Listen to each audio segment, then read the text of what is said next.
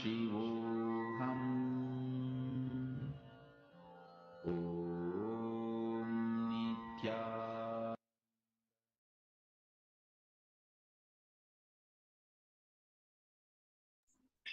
Now you can verify whatever Paramashiva revealed to you, whatever manifestations Bhagavan Krishna has flown through you. You can check back on the change that happened in the object. Has the size reduced, increased? Actually, even the increasing of the size of an object is the power of Mahima. And I just wanted to refer one very beautiful verse, which when Arjuna describes Krishna in the Bhagavad Gita, he describes Krishna in that Mahima form, in that Vishwarupa, where he is completely pervading all the three lokas. He says, Dyava prithivyoridhamantaram hi vyaptam tvayekena disascha sarvaha drishtvaadbhudam rupamugram tavedam lokatrayam pravyathitam mahatman. Meaning, the space between the earth, the prithvi and the heavens, the Vidyaus, the sky, is filled by you alone, O great being, Mahatma. And this is your wonderful form. And he goes on to say, like, he literally describes him like this: Rupam mahatte bahuvaktra netram mahabaho bahubahurupadam bahudaram bahudamshtra karalam drishtva lokaf pravititas.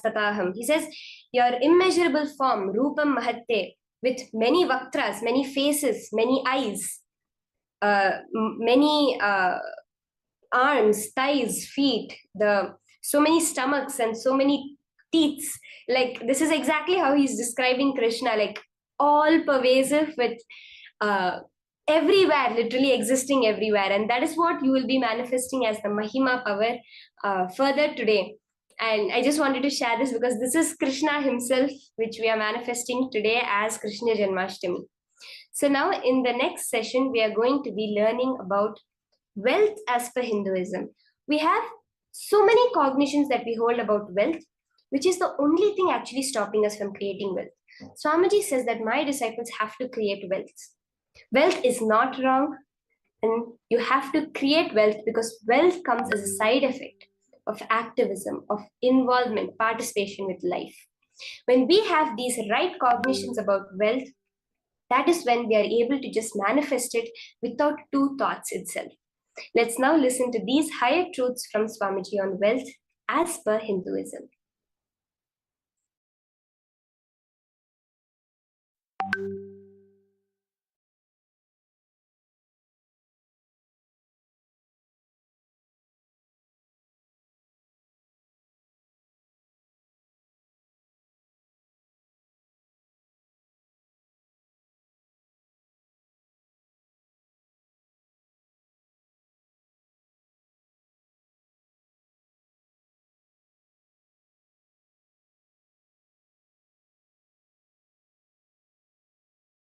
First, few basic things. Wealth is not something outside from you. It is extension of what is you. Please understand. You go on accumulating something in your life. If you are conscious, organized, you accumulate wealth. Otherwise, you accumulate poverty. But you go on accumulating something. Please understand, you cannot be in between. You can't say, no, neither I am progressing, nor I am losing. No. Either you are progressing or you are losing. Means, either you accumulate wealth or you accumulate poverty. Accumulation is your life.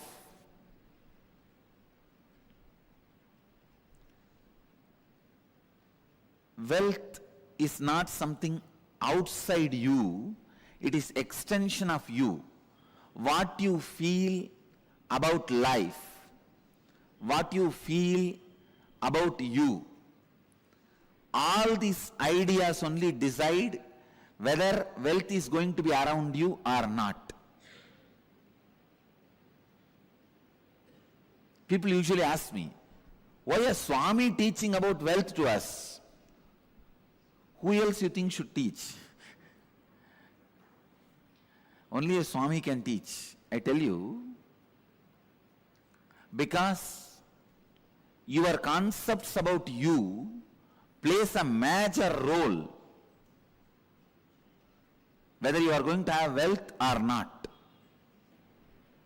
Now, basically I want you to understand, if you are not attracting wealth around you, if you are living in a consciousness not enough, there is something seriously wrong with your being. Work on that first. Work on that first. Please understand, work on that first, altering the understandings you have about wealth is a very important thing you need for creating and celebrating wealth. Please understand, grabbing is completely wrong. I am not teaching grabbing, I am teaching creating. I am not asking you to become grabbers. No. Creators are totally different from grabbers. Here I am asking you to become a creator.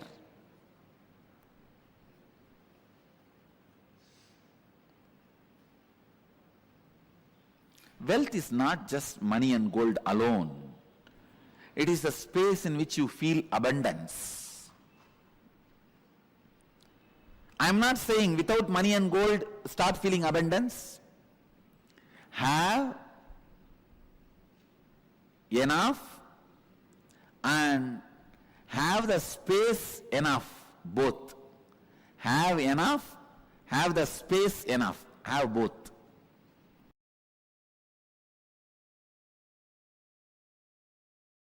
Wealth, money, abundance, even though all these words look like they are same or synonymous, it is not. Please understand, money is directly controlled, manipulated by few people who keep that concept alive. When brilliantly, intelligently, few people play with your greed and sell you some concepts and make you work for those ideas, that is money. Money is not abundance. I am not saying for abundance money is not required, but I am saying money itself is not abundance. Please understand. Abundance is overflowing ecstasy, confidence in you that you can exist, your existence is joyful, blissful for you and the people around you. Please understand. It may be looking very mystical. I'll explain step by step. But today I wanted to give you the last word on abundance. No beating around the bush. Last word on abundance. Listen. Even that word has nice meaning. Abundance. Bund means bank. Abund means without bank. Dance. Jumping without a bank. Jumping without a bund. Abundance. See, a overflowing excitement, intensity about your existence is wealth. Understand? Overflowing abundance about your existence, which expresses as your health, as the confidence to make whatever you want, as a strength to manifest everything you need, and not attacked, disturbed, destroyed by the so-called social impossibilities put on you. Please listen. Society puts impossibilities on your head so that you can lose the idea, you can lose the purpose, you can lose the goal of your existence. Please understand. Man who remembers his purpose and goal can never be manipulated or controlled. He will always be living in abundance.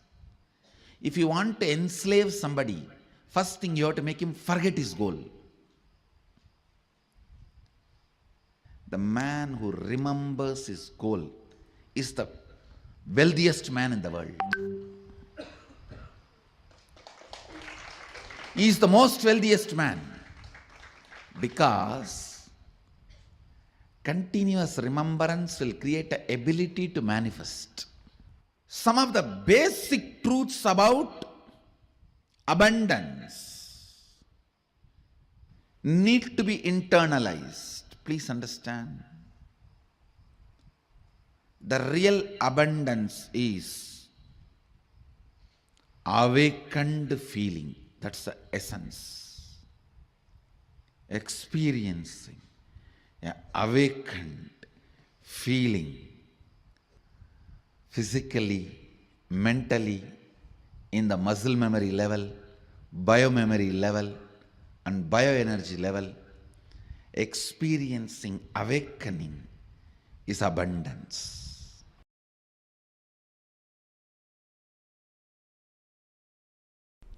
In Sanskrit, artha means meaning and wealth. It means how much you mean, that much you will be wealthy. How much you mean to society, that much you will be wealthy. So, becoming a meaningful part of the humanity. Understand? Only wealth generated by being meaningful member is wealth. Everything else cannot be considered as wealth. How you contribute by contributing what you generate is wealth, nothing else. Artha is being contributing, meaningful part of humanity.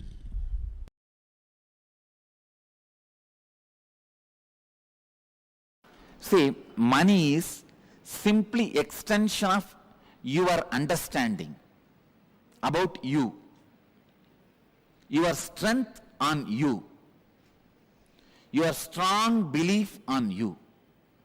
I am not talking something impractical, please understand. No. I am not talking anything mystical or impractical. Whatever I am talking is a formula. It is not just miracle happens only in my life. It is a formula which can happen in every one of your life.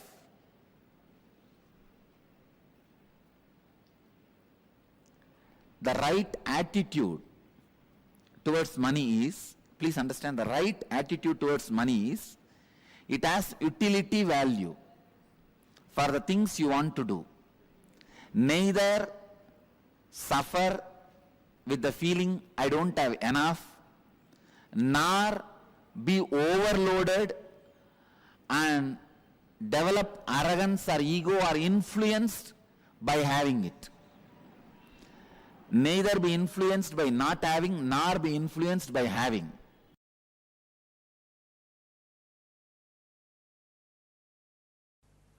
I can say life can be equated to two things. One, the ability to achieve what you want in the inner or outer world, or just getting stuck in both the world.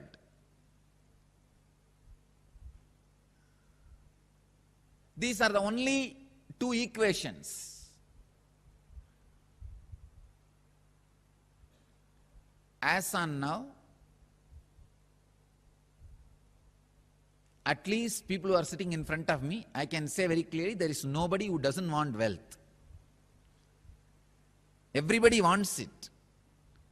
But they do not increase the life in them to the level they want it.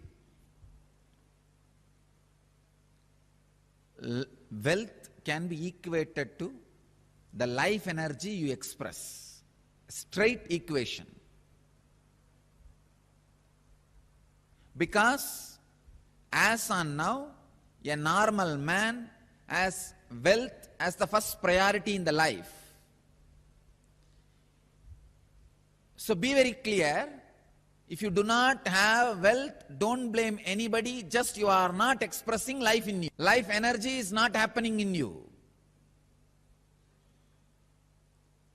You may think, what an incarnation has to do with wealth? Why Swamiji should talk about wealth? I can tell you, wealth itself is not wrong. Your concept about wealth, if it is correct and proper, not only it will not be wrong, it will be right. I wanted to present first few basic concepts about wealth properly. First, when a man decides to create wealth, not steal, understand, create wealth, you will have wealth and the great fulfillment you lived. And your whole energy will be towards the creation, not destroying others. I am seeing very clearly the fellows who are interested in destroying others, going after people, harassing them, they are completely dull, dead. In their very consciousness, they are poor. I tell you, the consciousness attitude which works towards creating wealth makes you non-violent, because your whole energy becomes creative. Creating wealth brings tremendous interest in life and non-violence. First, I have to clear all the wrong concepts about wealth. Only then I should talk about wealth. Otherwise, you will not be able to grasp why an incarnation, a Paramahamsa should talk about wealth, why a sannyasi should talk about wealth.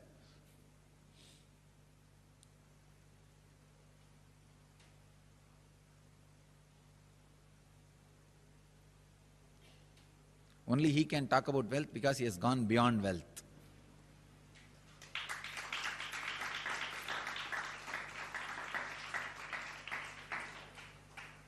He cannot be made wealthy by wealth.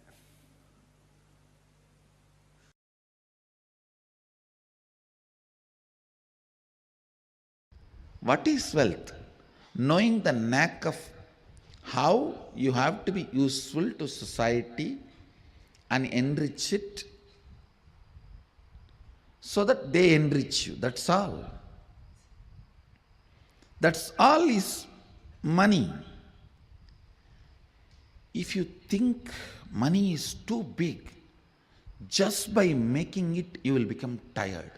That is the biggest poverty. Please understand. Just by making it, if you become tired, you are working, functioning out of the concept of poverty. You will make, but you will not be there to enjoy. Somebody else will be enjoying. That is why I am saying, make money without thinking it is too big. Make money knowing that it is the dust which flies while you walk. I have to here put it on record. One of the statement I heard from my guru, நடக்கும் பொழுது பறக்கும் தூசி என நினைத்து செல்வோர்க்கே செல்வம். I'll translate. While you walk, the dust which flies, the feet dust which flies, equating that to your wealth, and the person who walks, the wealth follows him. Understand?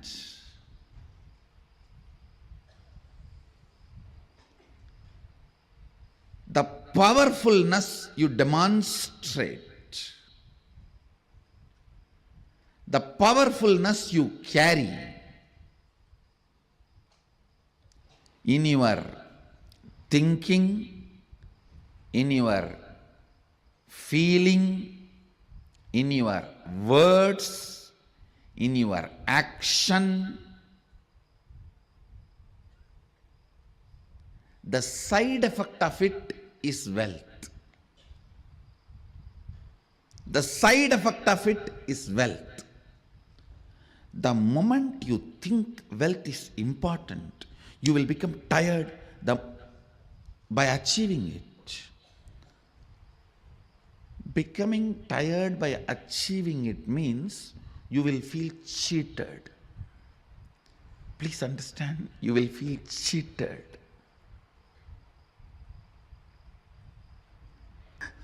Understand?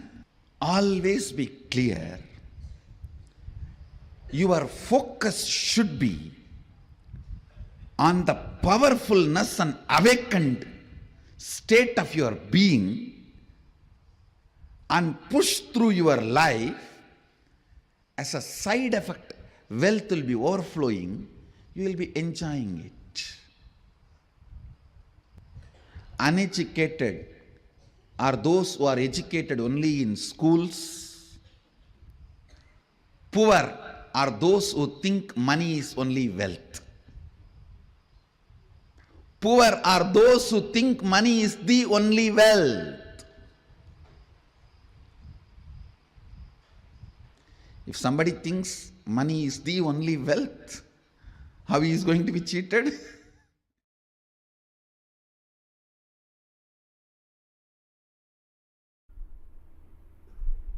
Even your professions, careers, build as per the Hindu tradition and Hindu scriptures, because they are so much of life positive. And I tell you, the wealth you generated by being life positive is awarded to you as your richness in any plane. Please understand. With all my integrity to Sadashiva, I give you this cosmic legal advice. For example, if you are a doctor, an ethical doctor, and you are serving the life and making money, that wealth comes with you even when you go to Kailasa or Swargaloka, or when you come back to planet Earth. Please understand. I am very responsible when I am uttering these words. These are really true. But if you kill somebody, murder, sell alcohol, or sell meat and make money, Not only that wealth will not come with you when you move to different planes, that sin and the torture and the suffering follows you wherever you go. One of my close disciples who listens to my words, I told him, see, I can relieve you from any sin, but don't run non-veg hotel. Even I will not be able to help you handle when you leave the body. He listened and left it. Left the non-veg hotel. That was his profession, his bread and butter. But he said, Swamiji, you said, that's all. No more. He just shut it down. Contribute. For example, if you are running a software company and making money, it's a contribution. It's good for you. Contribute and make money. If you are selling a house, doing real estate, it's good for you. It's a contribution. In that, making profit is not wrong. But fundamentally, it should be contributing to humanity. Never do this meat, alcohol, that kind of business which is harming the beings. Same way, tobacco. Never, never, never do that. Tobacco, alcohol, and any of the violence related, like killing animals, or even the violence based silk, the silk which need to be produced by killing the silkworm. No. No. Do not go for any of those careers and professions. See, for example, when you are running a software company, you invest only $10,000, but you make $1 million, nothing wrong. That is not at all wrong.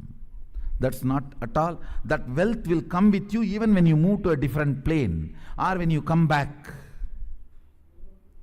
Any wealth generated by contribution always comes with you. It is permanent. Never create a wealth based on violence. For example, you are a teacher. You teach good things, not bad things. Of course, if you are teaching to kill, that will not be a good money.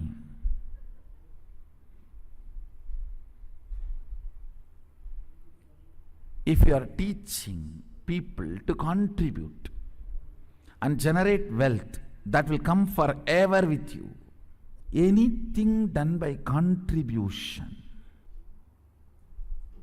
addition, will come with you forever.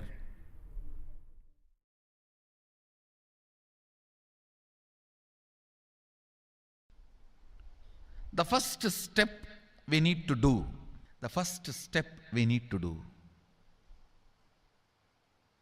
looking back,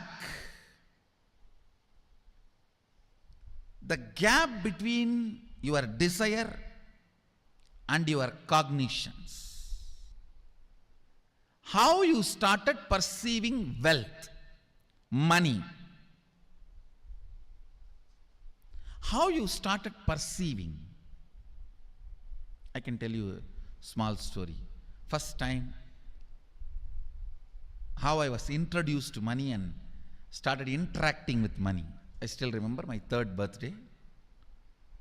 My father has given me a Ganesha who actually ate food. If you have read my biography, you would have read the incident.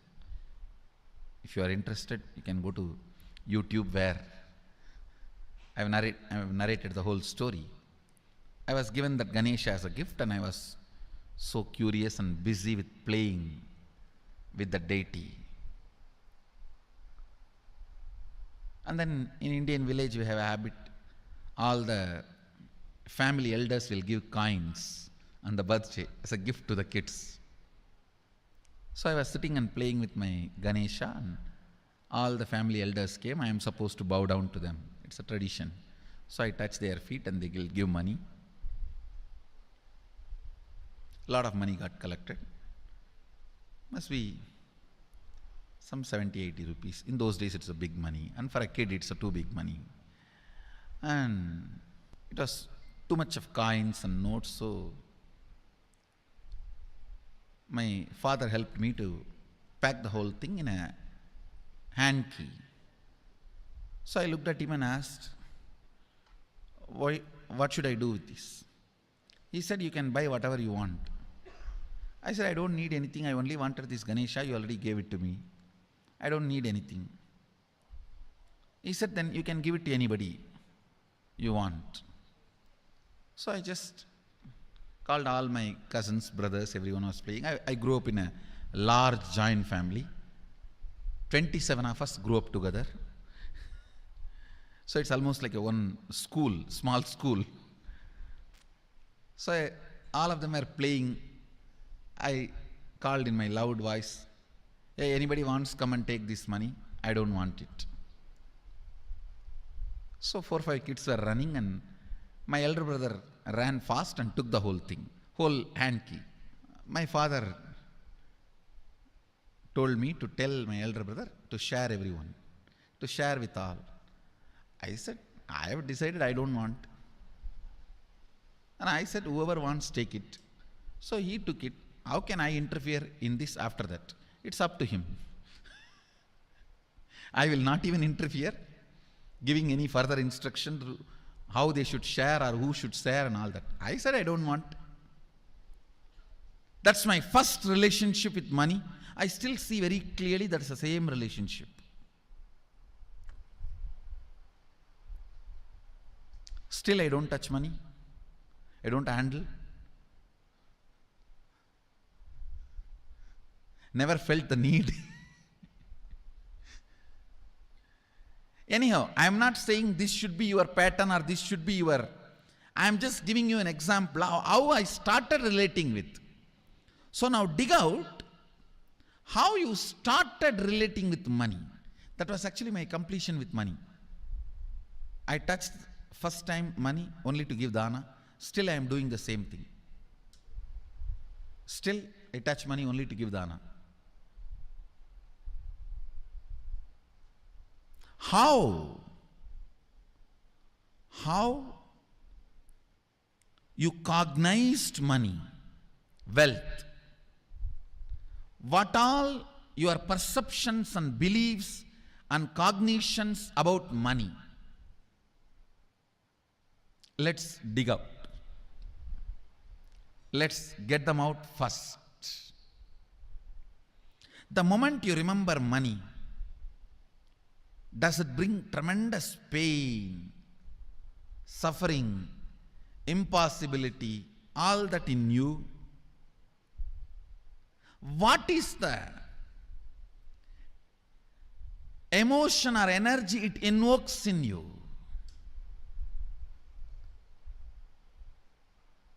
So put your pen to paper and just keep writing whatever comes to your mind.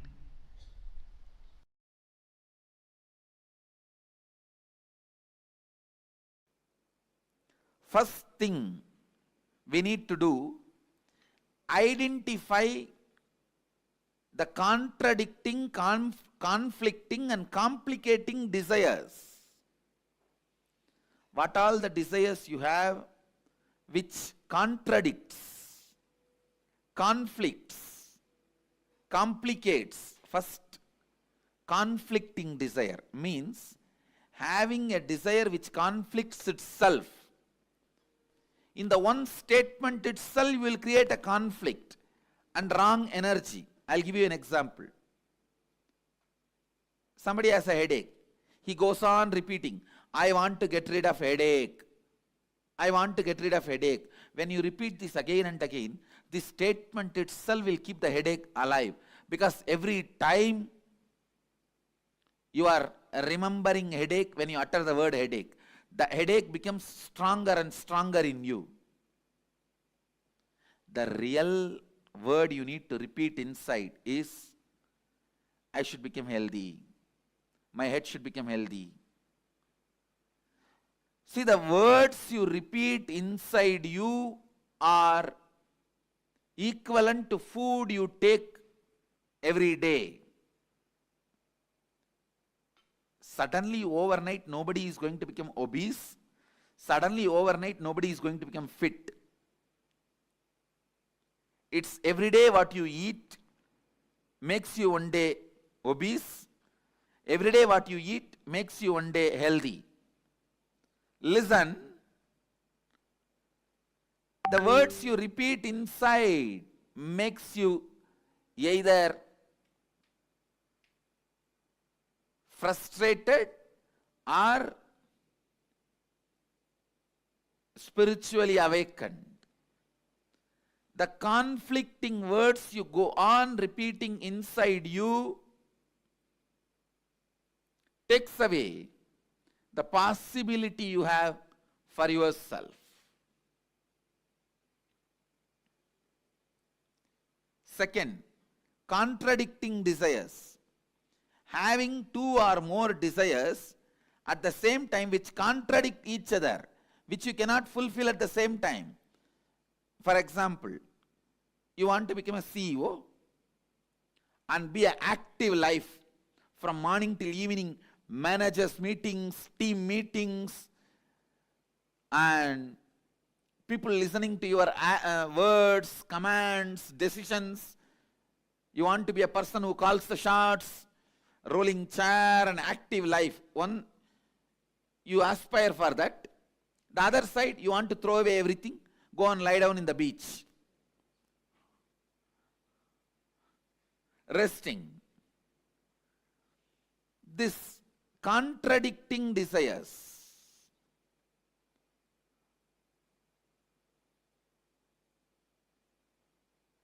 Same way, third, complicating desires means having a desire which gets complicated without direct understanding and right clarity. This is when you don't have intelligence to take the direct and straight steps to fulfill the desires. You go round and round and round. You want money, but you are working in the direction of having name and fame. You go round and round and round. Fulfilling something else, it's like you want name and fame, but you are working in the direction of having money. I'll give you an example. You want to learn painting, but first you learn stitching and then drawing. Finally, by the time you learn painting, you have become too old. This complicating desires, understand that many times you want pleasure, but you get into painful lifestyle. It's like the joy you enjoy when you are romancing and dating. You want that permanently and you get married. That's it. I think this example everyone understands. If you are getting married, for the sake of retaining the joy you experience while you are romancing and dating, that can be a very apt example of complicating desires. What you want is different and what you do is different. End up in complication. Now, please sit and dig out the contradicting desires, conflicting desires, and complicating desires you have. Cleansing the pranamaya kosha. And please start digging out these patterns and engrams.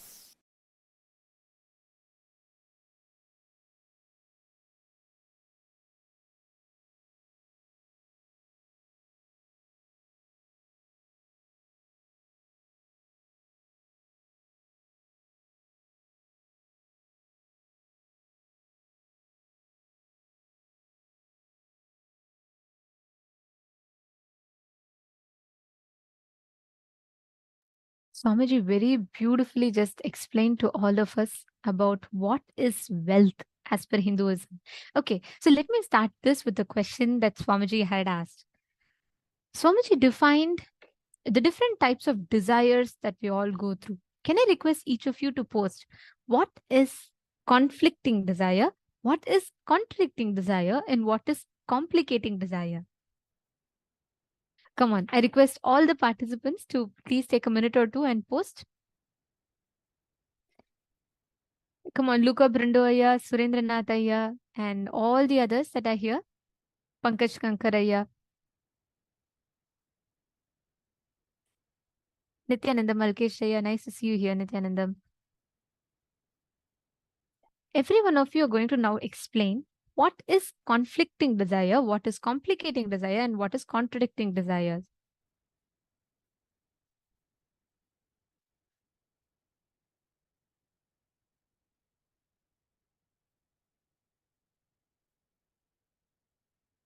Yes, I see Shaynaya posting. Come on. All the others in the male room, female room, I know there's a lot of answers. I'll read it out. But all the others in the male room, I request all the male bodies to also please post. What exactly are you understanding as conflicting desires, complicating desires, and contradictory desires? Take a few minutes, all of you post, and all of you take a few minutes and quickly post. See, very beautifully Swamiji explained. What we understand as wealth, our very definition that we carry towards wealth, it is not something outside of us. We think, oh, wealth is money. Wealth means how much money I'm able to make, how much am I able to earn. Swamiji made a very, very important statement. He said, wealth is an extension of you. Swamiji said, right? Abundance. He explained the meaning of abundance so beautifully. What you feel about life, what you feel about you, all these ideas only decide whether wealth is going to be around you or not. Nava are vitasya kamaya vittam priyam. Bhavatyat manasu kamaya vittam priyam bhavati. Which means, verily not for the sake of wealth, my dear, is wealth loved, but it is loved for the sake of the self. Brihadaranyaka Upanishad very beautifully explains the definition of wealth. Money itself is not abundance. Right? Swamiji gave such a very funny and a very nice example. Swamiji said abundance means jumping without a bund, which is bank, is abundance. See, the overflowing excitement towards the purpose of your life is wealth. The overflowing excitement, intensity about your existence, which expresses as your health, as confidence to make whatever you want, as strength to manifest everything you need, and not feel attacked, disturbed, destroyed by the so called social impossibilities put on you, is abundance. Wow, isn't it such an amazing truth? Every time, what we put inside of us, we carry these self-contradictory, self-complicating, self-contradictory desires. Like, for example, I'll give you all an example of what is self-conflicting desire. In the same statement that you make, we keep saying, I don't want to be poor.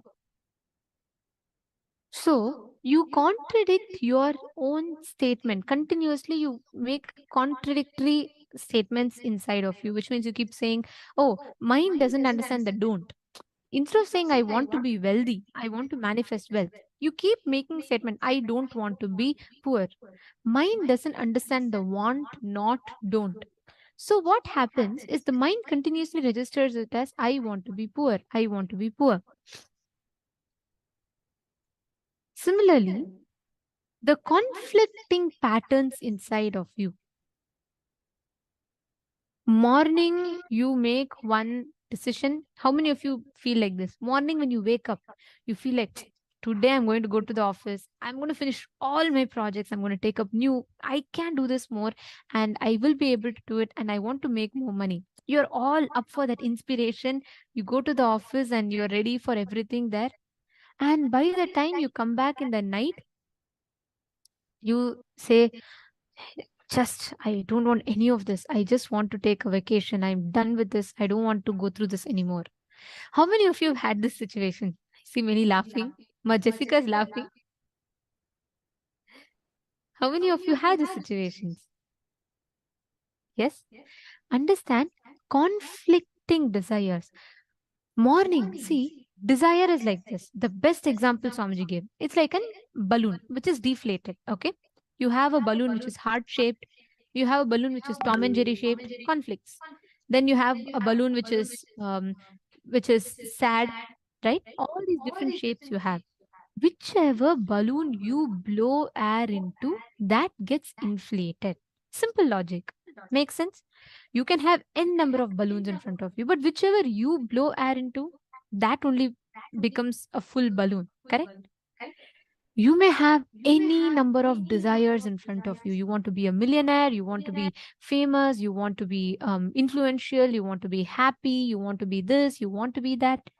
There are n number of desires in front of you.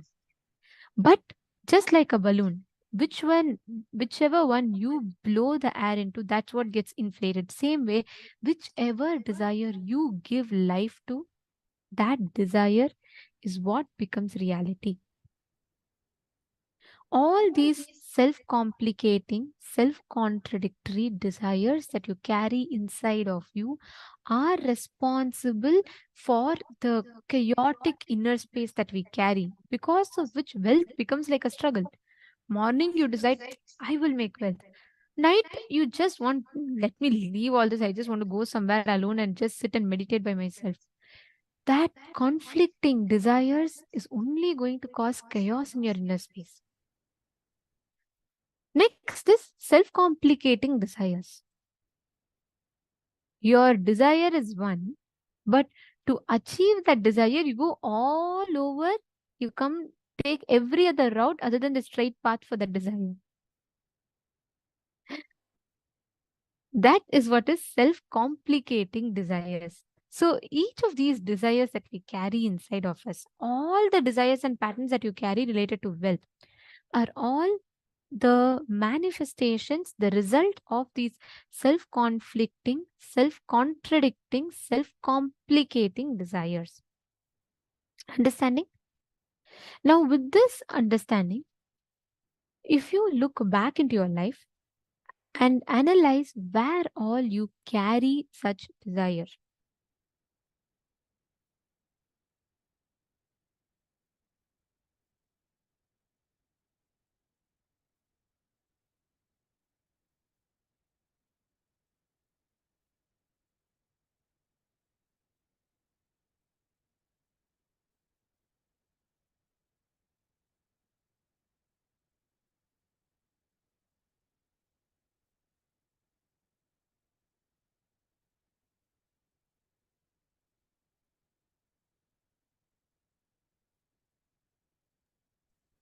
Sorry, Nithyananda. See, understand conflicting desires. Conflicting desires means where two desires are conflicting with each other. Contradictory desires means same desire. For example, I don't want to have a headache. Where your own statement is empowering something. See, when you say I don't, you only remember that particular action and you keep saying I don't want it, but you go on empowering it. Like we do in every other Paramashivoham session. Understand? Just try this once again. Close your eyes and you're going to visualize along with me as I'm saying this. I am walking. Visualize yourself walking. I am sitting. I am jumping. I am swimming. I'm running. I am not sitting. I am not standing. I am not jumping.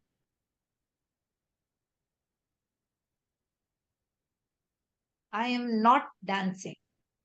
Relax. My Shanti feels was laughing when the moment I started saying, I am not sitting, I am not jumping. Okay, I think you got it. Understand?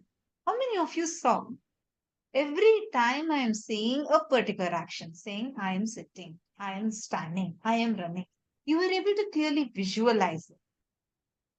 But now, when I'm saying I am not standing, I am not jumping, I'm like, wait, what? I am not. Either you visualize yourself sitting or you visualize yourself doing some other action. Why?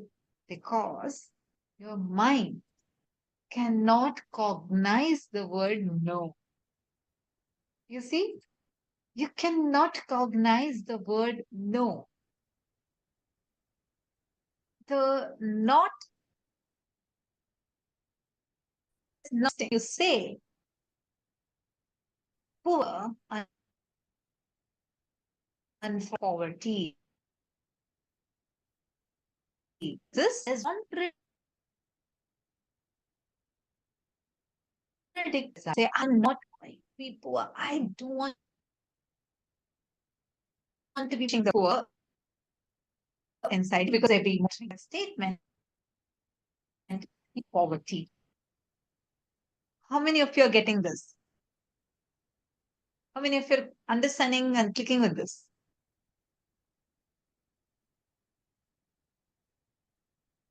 Wonderful. So now identify these contradictory desires and write down.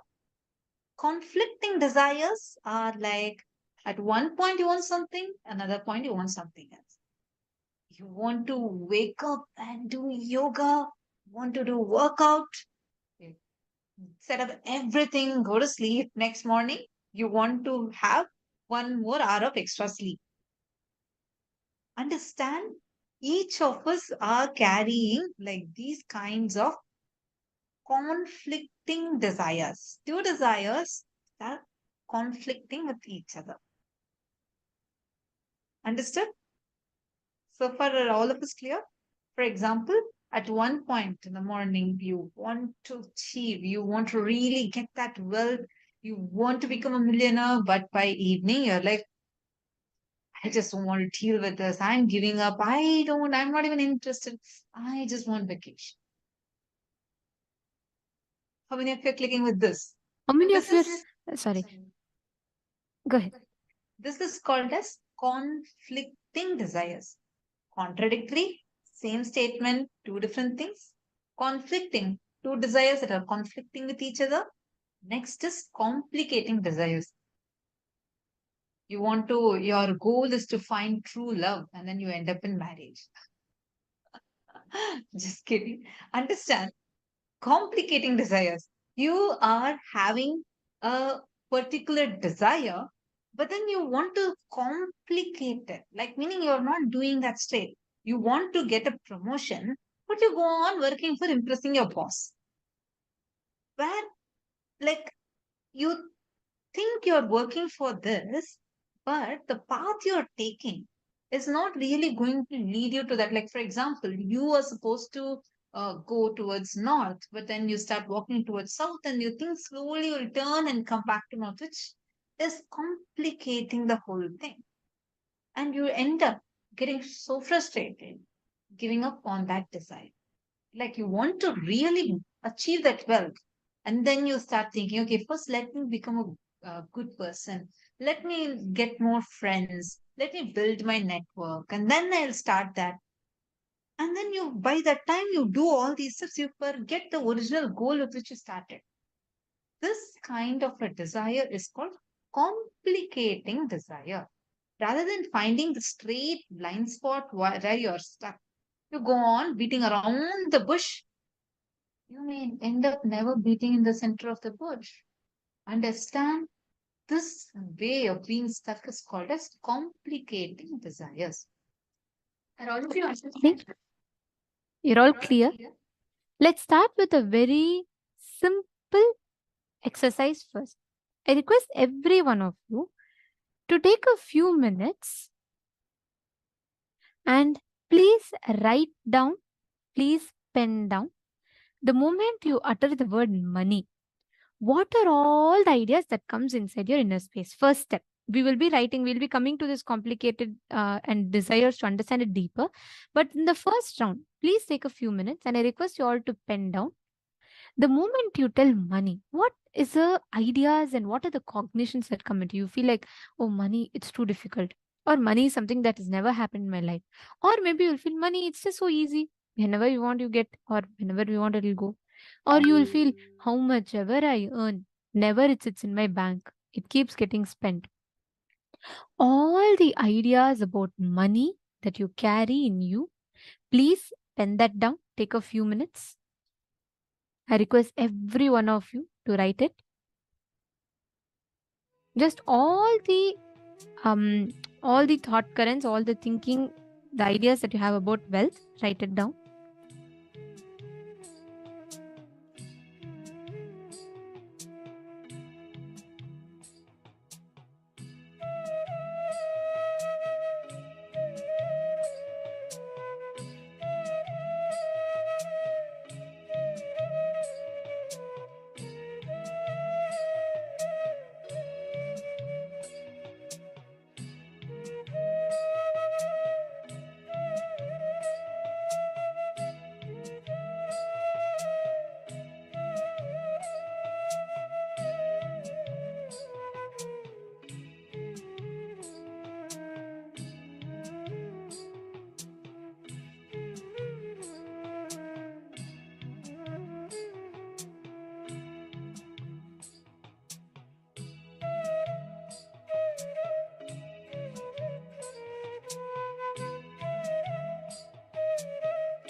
I hope all of you have now written down the conflicting desires, complicating desires, and contradictory desires. Have all of us written these down?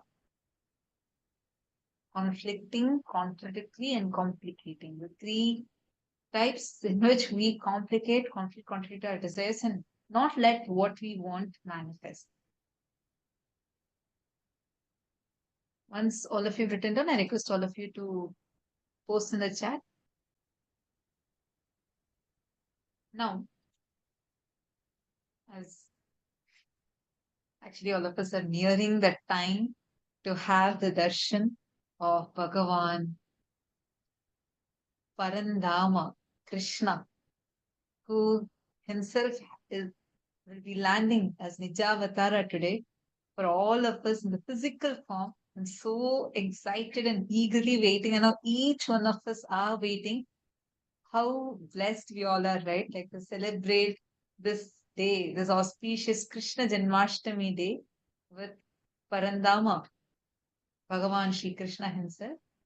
Actually, Is the same consciousness of Parandhama that manifested as Keshavarthamurti, the form of Paramashiva, and Parandhama, that ultimate consciousness which merges together. And all these manifestations, today we are going to be having, along with the darshan of Bhagavan Sri Krishna, we are going to be also receiving all these auspicious forms of Paramashiva and their blessings. But before going into that, I just want to answer Sanjay Ori has posted a question. Says Nithyananda, is there any good money and bad money? Example, if someone is selling weed or marijuana and that money and use that money to buy something from me, is this money good or bad? Shall I accept that money? Understand. Another instance, education should be free. What if I'm running a training school? Somebody says food should be free. What if I'm running a vegetarian, non-alcoholic restaurant? Okay.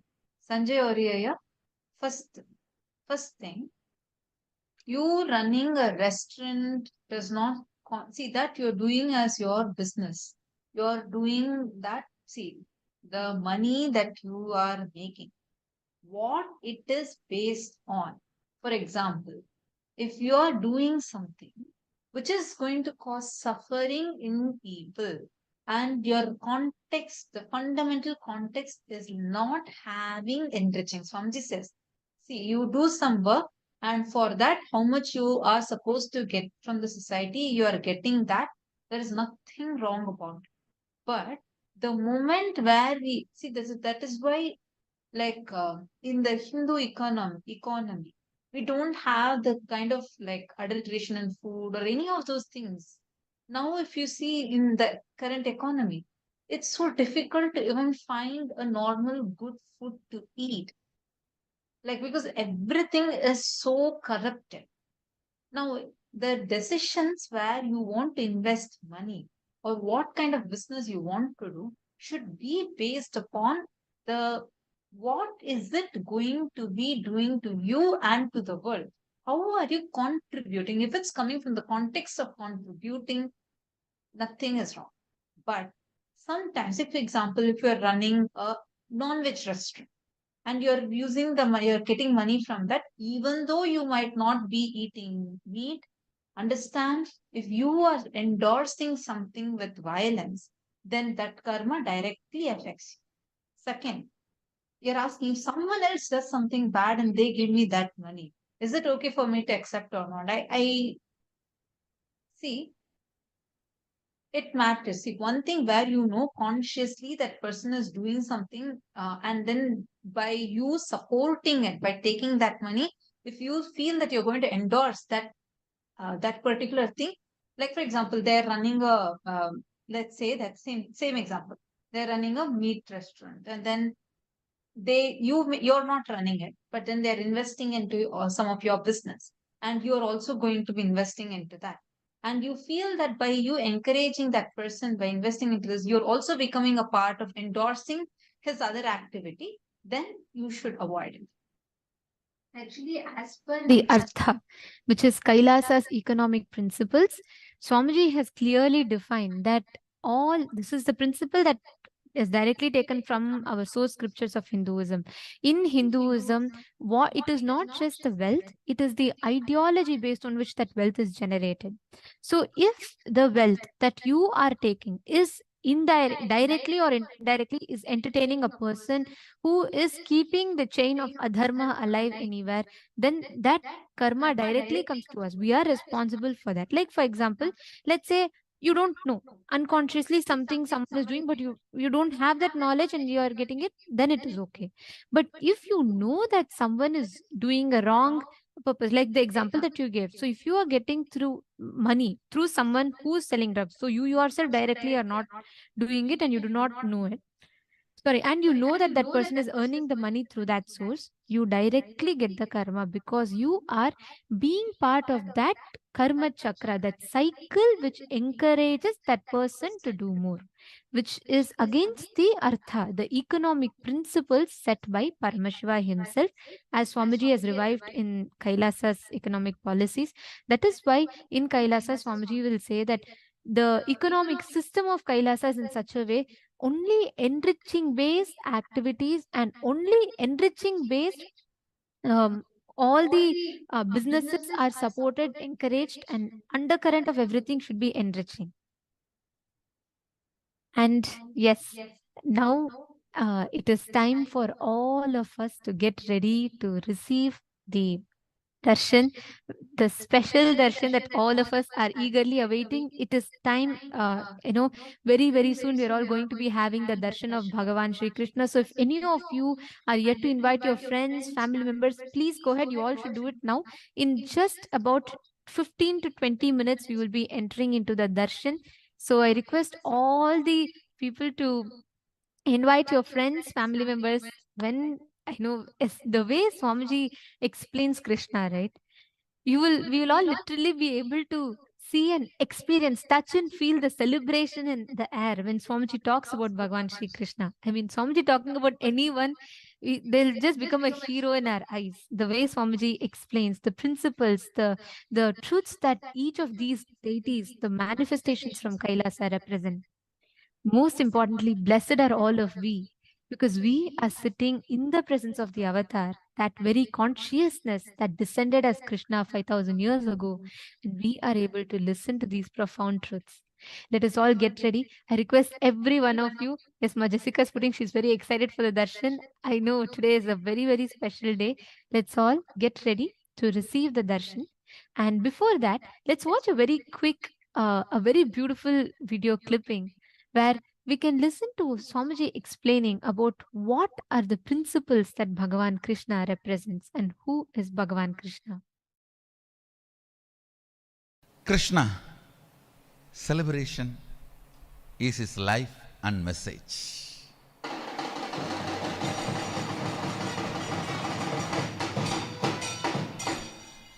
The word celebration is the essence of his life and message.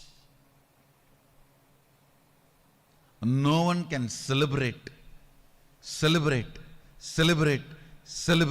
like Krishna.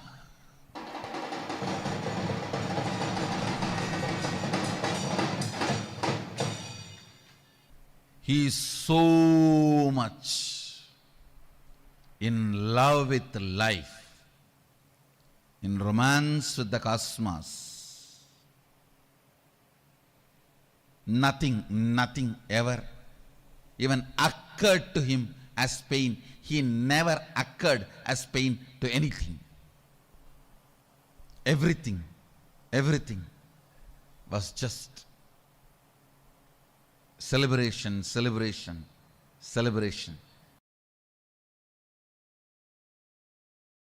It is Sri Krishna who is responsible for all the good things we have in our life. Please understand, anything good, anything joyful, anything auspicious, living the life out of completion and joy, the science of living the life out of completion and living the life out of completion will lead to enlightenment. Whatever you may be doing, without renouncing, this science is introduced to the world first time by Sri Krishna. Understand? Till Krishna, all incarnations were teaching only science of living, renouncing, if you want enlightenment.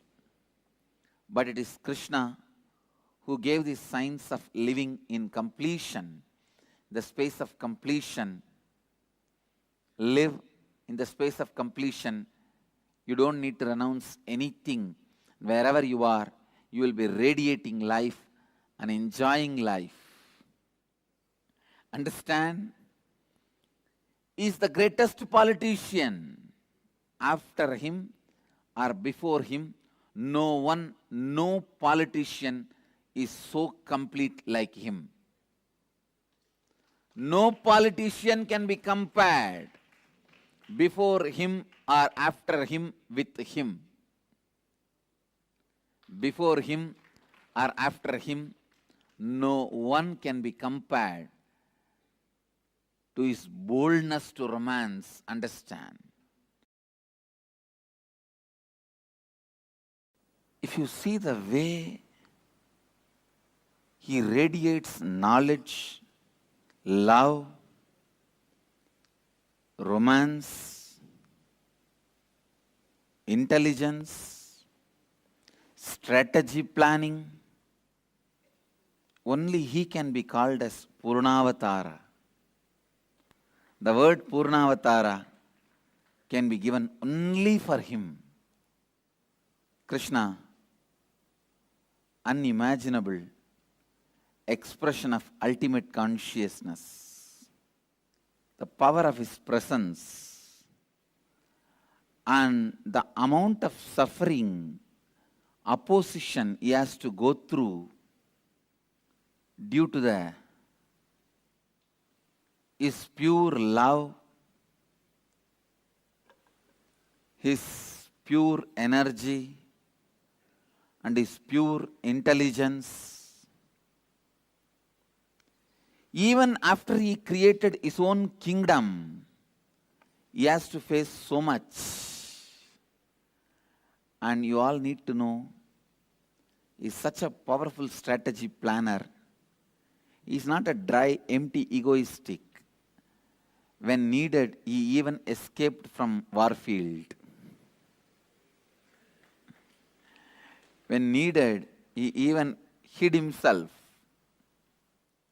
When you operate from the space of completion, whatever you do is Leela. It is not boring life. Ever, he moved into the space of incompletion. If one politician falls into river, it is called pollution. But if all politicians were fall and drown in the river, it is called solution. But Krishna, being the great politician, never ever entered the space of incompletion and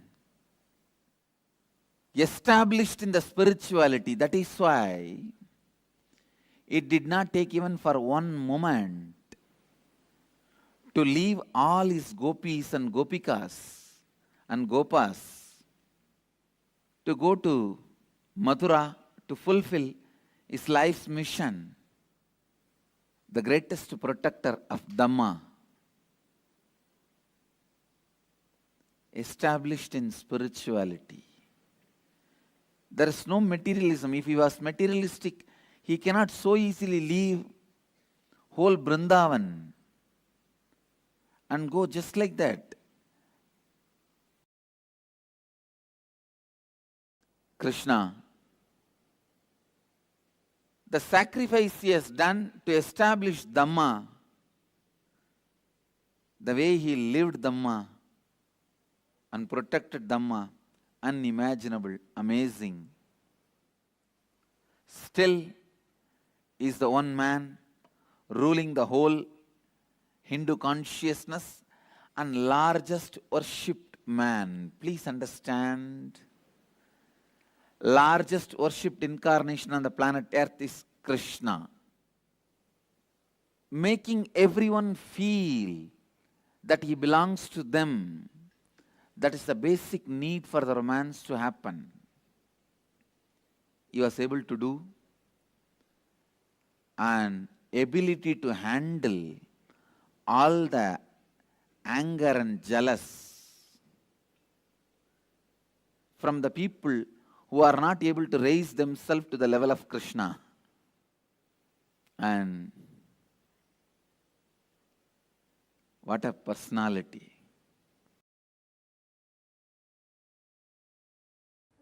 Krishnastu Swayam Bhagavan. Krishna is very God. God himself landed in the human body. Poorna Avatara. He set a trend for incarnations. Understand? Like how in each field people give a breakthrough in that field, set a trend. He set a trend for how an incarnation should land and express, exhibit, and make themselves available to the human consciousness. What to describe? Whether it is multi-dimensional human personality or extraordinary energy expression, or the playfulness, or all these things expressing itself in one 6 feet biomemory without conflict. He escaping from a war and his courage, both has no conflict. His romance and his knowledge has no conflict. The Radha Krishna and Gita Krishna, no conflict. You cannot imagine a guy who is having so much of romance, the outrageous flirt, the most outrageous flirt happened on the planet Earth. Standing in the war field and giving Gita, the most comprehensive, unabridged dictionary of the world philosophies. Both can happen from one brain without conflict.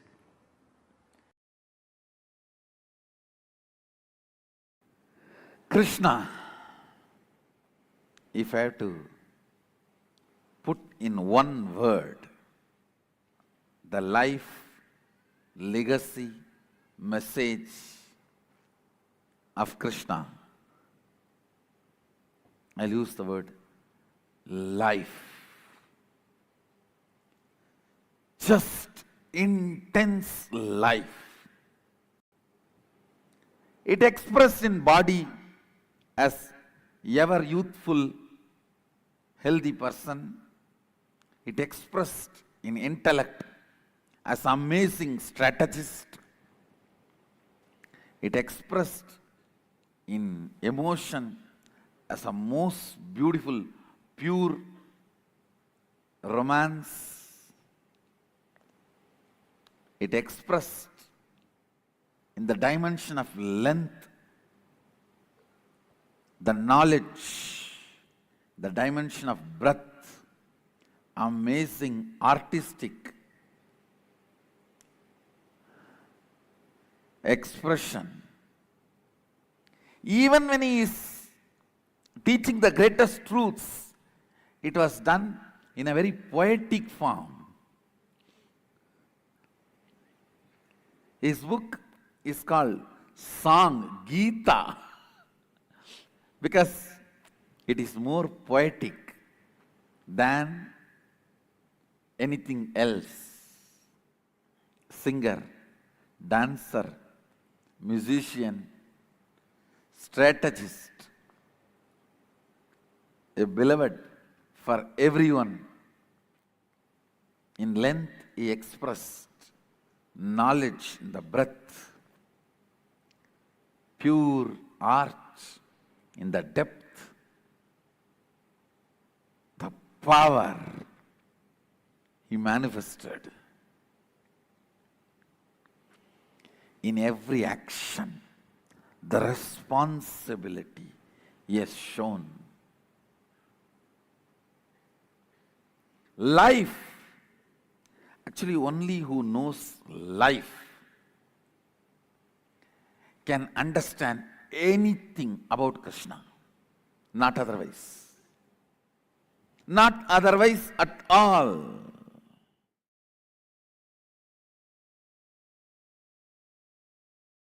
Krishna says beautifully, if you understand me, you will understand you and you will understand the whole universe.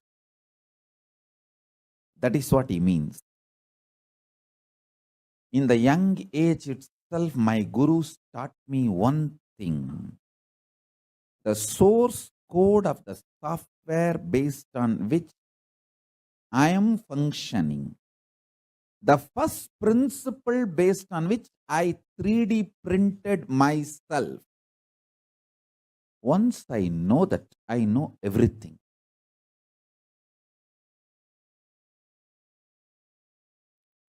Krishna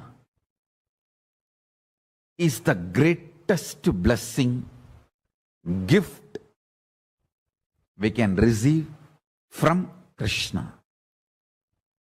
Understand the kind of a charismatic personality he is, the kind of the extraordinary charisma he manifested.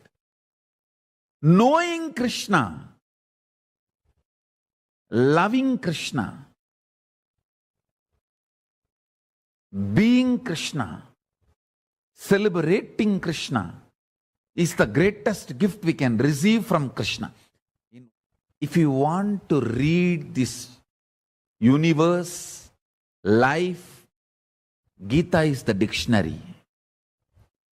If you want to read Gita, Krishna is the dictionary.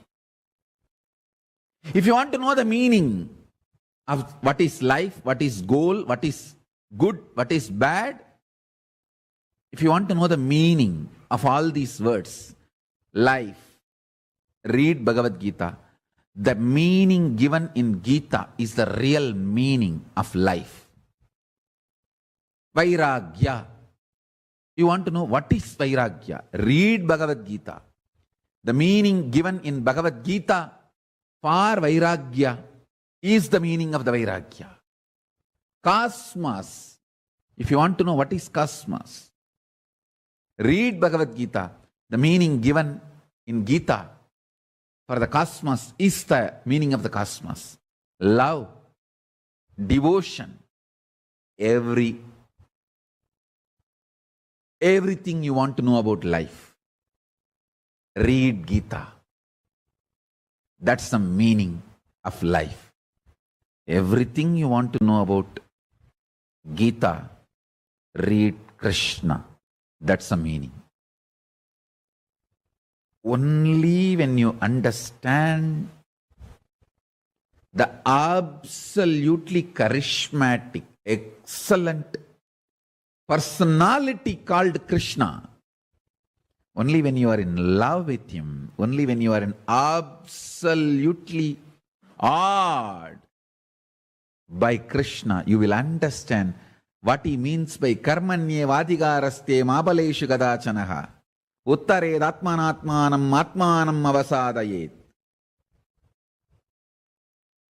Love, sacrifice, ferociousness, knowledge, power, all these are separate words in lower middle class level.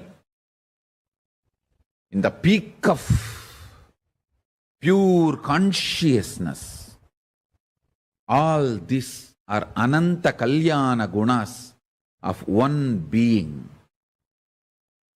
That is why I insist.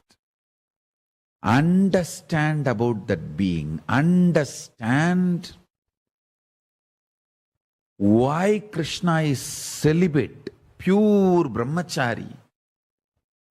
When he started his Rasa Leela before the age of 10, why he is extreme, pure, absolute embodiment of compassion, when he is the mastermind of the world's largest war ever happened.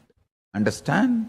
Mahabharata war, the number of people died is much more than World War I, World War II put together. Not only the quantity of people, even the quality of people. No. World War I, World War II killed so many statesmen. Mahabharata war, not only the soldiers, so many statesmen were killed. Giants like Bhishma, who can never be reproduced again, are eliminated. The person who has masterminded this great destruction is still considered and worshipped, revered. Actually, in reality itself, is an extreme compassion. Meditate on all this. Try to understand all this. Understanding the personality of Krishna gives you absolute understanding about Gita. Understanding Gita gives you absolute understanding about everything. Understand, internalize the deeper revelations, secrets shared by the great devotees who lived around Krishna. See Krishna's personality. He never gave up on people even who are hypocrites towards him. He continued till the end. He did not give up. Please understand, till the last day of the war, Krishna's army was fighting for Duryodhana. You need to know. The fellow who ordered Krishna's arrest. See, when Krishna went as an ambassador, as per the Dharma, Hindu Dharma, ambassador cannot be arrested or harmed. I think all these laws Hinduism created first. How to interact with other countries.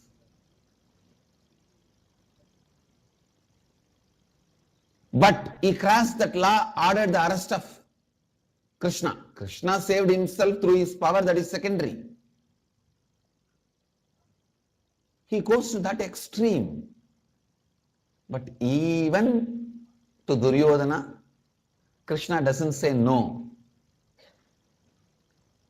When Duryodhana comes to Krishna for help before the war, actually this Duryodhana coming to Krishna for help happens after Duryodhana orders Krishna's arrest and Krishna saves himself. Even the multi-layered people, the hypocrites who behave one way here, one way there, one way there, even the multi-layered people, Krishna did not give up. That is why I am saying he is Poorna Avatara.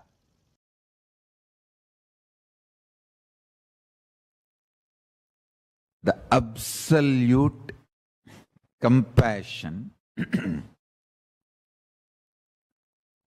absolute love manifests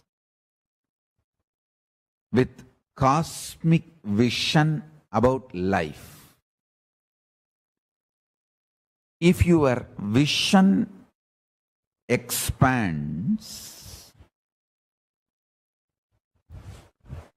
you ooze, radiate absolute compassion, absolute love, which is power. Understand? Neither compassion nor love is weakness. Both are power. Delusion is weakness. Neither compassion nor love is weakness. It comes from the power of the cosmic vision. Krishna's life itself is dana, given to this world out of absolute compassion. Understand? The human beings have become so cranky just for their own birth greed to possess the things of this world. See, they have gone to the extreme. Either I possess or no one possesses. That is the devilish mentality, demonic mentality. And too many demons have evolved with too much of capabilities during that period. That is why Krishna has to create a controlled condition, Kurukshetra, and diffuse all the demonic weapons, demonic people's powers and capabilities, like how they diffuse the nuclear infrastructure, the atomic infrastructures, the atom bomb infrastructures. Same way, Krishna created the controlled condition called Kurukshetra in his own very breathing space, and it dismantles all of them, diffuses all of them, and saves the whole Srishti. Conducting the Mahabharata war is one of the most beautiful, compassionate service Krishna has done. If Krishna has not conducted the Mahabharata war, today we will not be having the planet Earth where we can sit and talk to each other. If we are sitting and talking to each other, if we human beings are still on the planet Earth, worship Krishna, just his sacrifice. When I was in the Mailapur Ramakrishna Math as a brahmachari, I'll never miss going to Parthasarathi temple. Kapalishwara temple and Parthasarathi temple, these two are my favorite.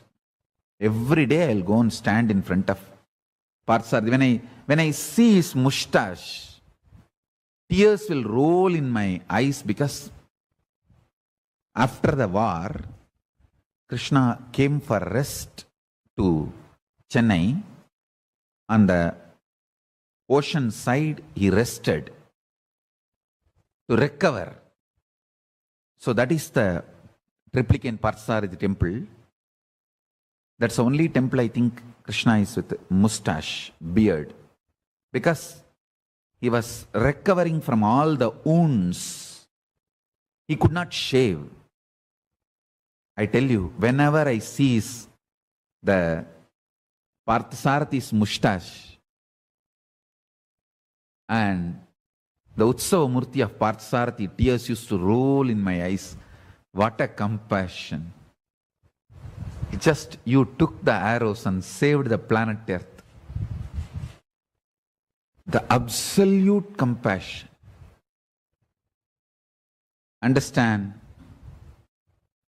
Whether the physical arrows of Bhishma, he took it on himself, or verbal abuse of Shishubala, nothing stopped his sacrifice. What a personality. Hey, you should teach Krishna to your kids, not other stupid warriors. Krishna is the hero.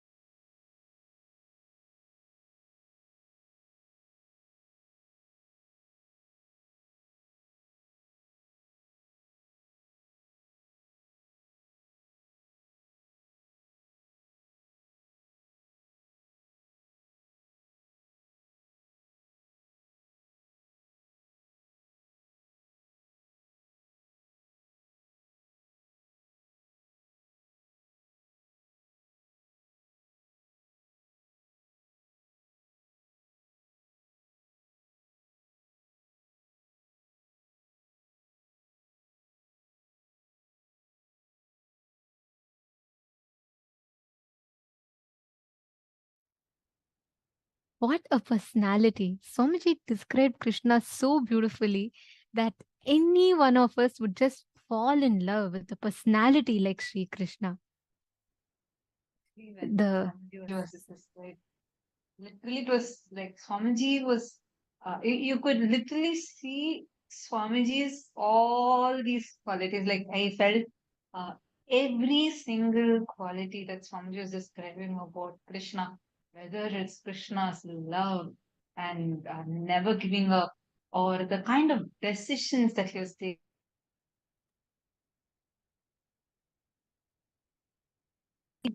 How he was selecting all of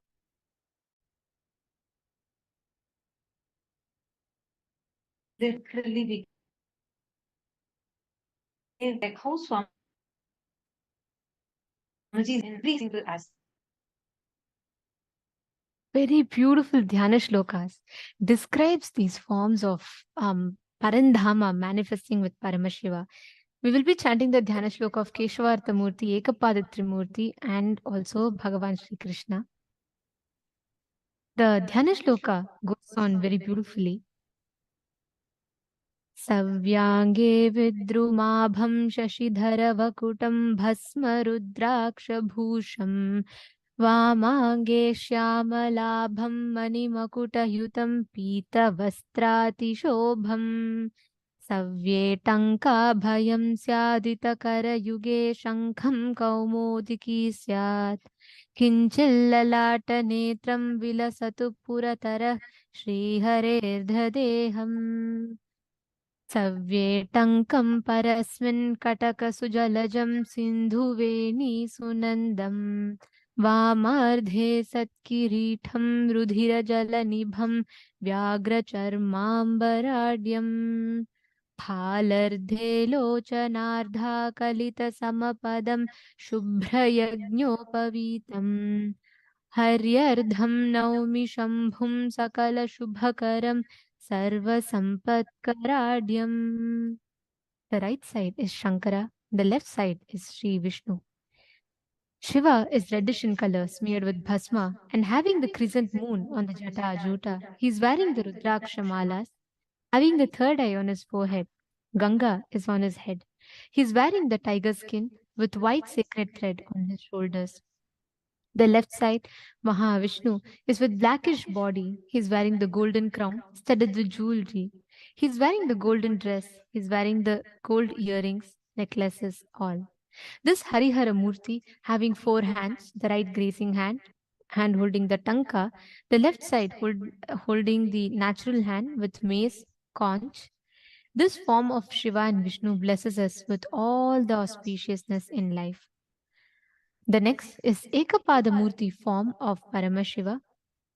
ध्यायेत् कोटिरविप्रभं त्रिनयनं शीतां सुगङ्गाधरम् हस्ते टङ्कमग्रवराभकरं पादैकयुक्तं विभुम् शम्भोर्दक्षिणवामक्षभुजयो ब्रह्माच्युताभ्यां स्थितौ तत्तल्लक्षणमायुधैः परिव्रतं हस्ताद्वयाढ्याञ्जलिम् ब्रह्माण्डः प्रलये सुसंस्थितपदं ब्रह्माण्डमध्यस्थितम् ह्योऽयं लक्षणसंयुतं पुरहरं पादैकमूर्तिं विभुम् एकपादमूर्तिख्यातम्.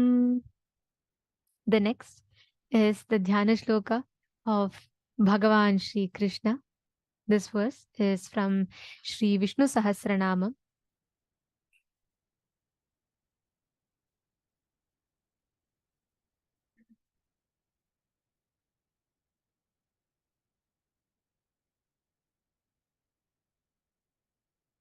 छायायां पारिजातस्य हेमसिंहासनोपरि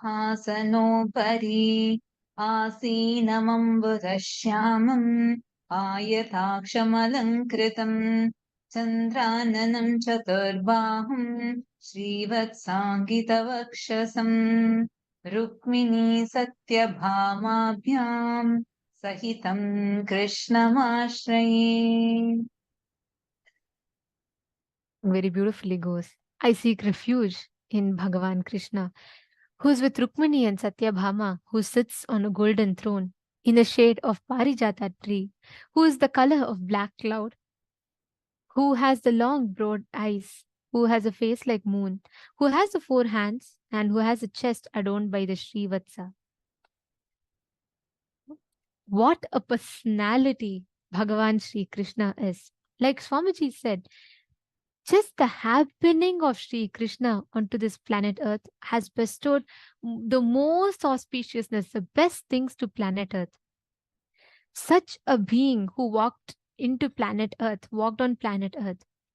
almost 5,000 years ago, but to this day, the whole world celebrates, sings his glory. Every one of you, each one that are here sitting today, we are all going to be experiencing this happening of Bhagavan Sri Krishna. Vasudeva Sutam Devam Kamsa Chanura Mardhanam Devaki Paramanandam Krishnam Vande Jagadgurum. Swamiji tells it was Bhagavan Sri Krishna who is the Jagadguru, who manifested as the son of Devaki and Vasudeva, who ruled the whole world just through love, who is the ultimate Tyaga, the ultimate love, the ultimate romance, everything together is Bhagavan Sri Krishna.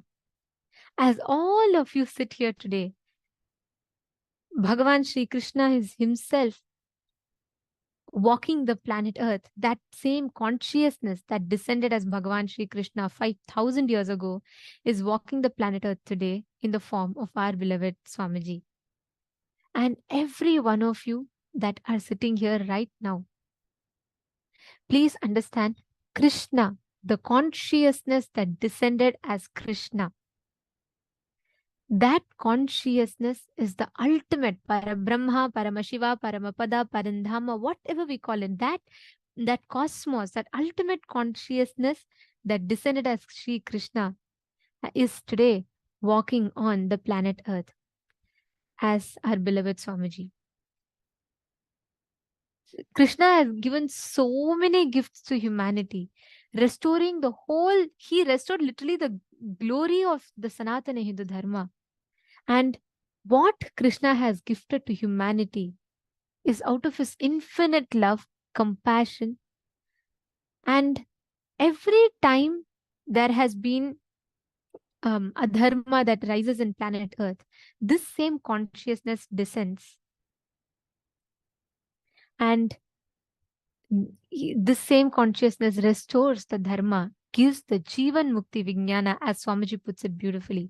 Like how Krishna gifted the whole universe, Bhagavad Gita, every time, whenever the humanity is in decline of consciousness, that same ultimate consciousness descends as the avatar to restore the dharma and to restore the glory.